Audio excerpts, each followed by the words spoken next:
Ryaskos, Paxtakor katta kuch bilan oldinga o'tgan.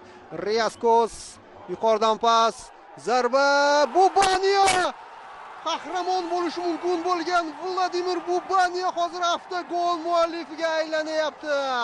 Paxtakor ikkinchi golini urayapti. Raqibning yordami bilan 2-1.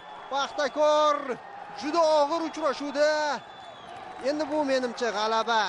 Qiyin g'alabani qo'lga kiritmoqda.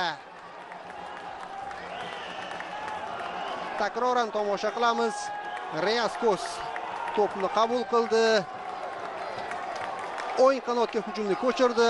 Alijonovdan markazga bosh bilan pas va Bubaniya o'zi xohlamagan holatda to'pni darvozaga to'g'rilab yubordi. Avtogol Bubaniya hisobiga yoziladi.